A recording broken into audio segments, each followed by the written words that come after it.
News, सच जरूरी है। नमस्कार दर्शकों, यह है MNS न्यूज नेटवर्क। मैं हूं आपके साथ आरती।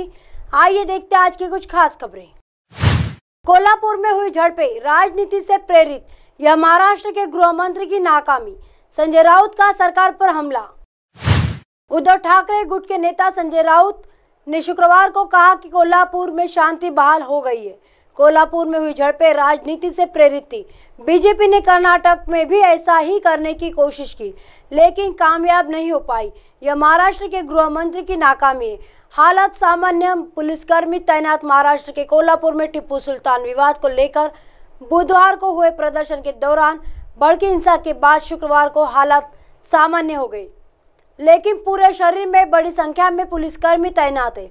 कुछ स्थानीय निवासियों ने बताया कि हिंसा के बाद बंद की गई इंटरनेट सेवाओं का बहाल किया जा रहा है। हिंसा के सिलसिले में अब तक 36 लोगों को गिरफ्तार।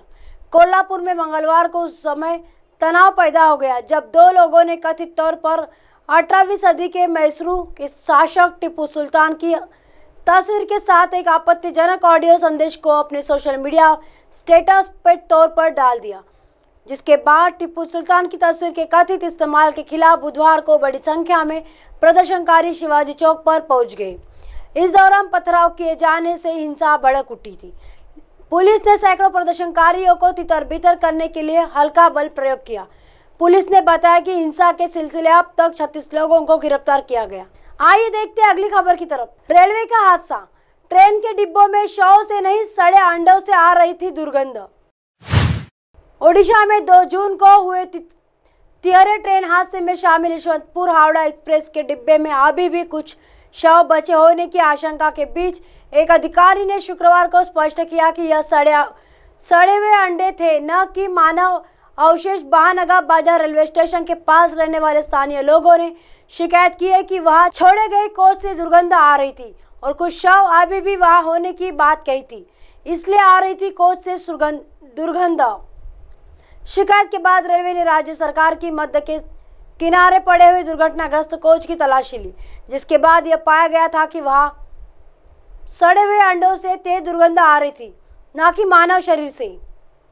एक अधिकारी ने कहा कि हमें 2 बार NDRF से साइट क्लियरेंस मिली थी। उन्होंने कहा कि यशवंतपुर हावड़ा एक्सप्रेस से पार्सल वैन में करीब 3 टन अंडे ले जाए जा रहे थे। ट्रैक्टरों से निकाले अंडे।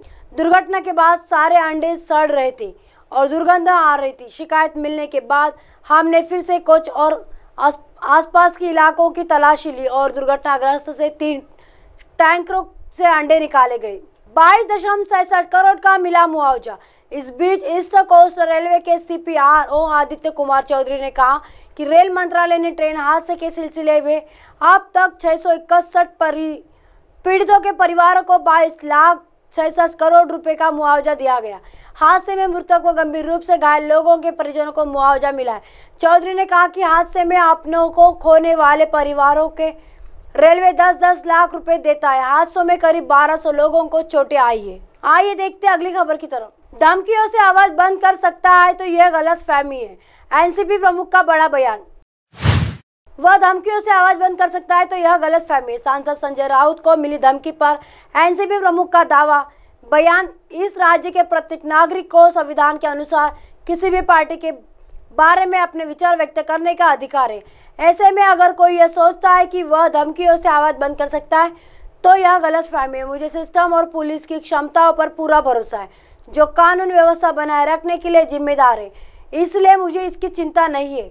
उद्धव ठाकरे गुट के सांसद संजय राउत को दी गई धमकी पर एनसीपी प्रमुख शरद पवार, असम के मुख्यमंत्री हिमंत बिस्वा शर्मा कल मणिपुर का दौरा करेंगे। मुख्यमंत्री राज्य में जारी स्थिति के संबंध में मणिपुर के मुख्यमंत्री एन बीरेन सिंह और अन्य नेताओं से मिलेंगे। अब आप हमारे चैनल को आपके मोबाइल पर भी देख सकते हैं। मोबाइल ऐप पर देखने के लिए प्ले स्टोर से MNS news TV app download करें। इंस्टॉलिंग ट्विटर, हाई कुक, फेसबुक और कई सोशल मीडिया के प्लेटफॉर्म पर हमारा चैनल उपलब्ध है। आप इसे यूट्यूब पर भी देख सकते हैं। आप हमारे चैनल को लाइव भी देख सकते हैं www.mnsnewstv.com पर। फिलहाल वक्त चला दर्शकों ब्रेक का। ब्रेक से लौटने के बाद देखिएगा देश और दुनिया की तमाम खबरें। बने रहिए MNS न्यूज पर। नमस्कार।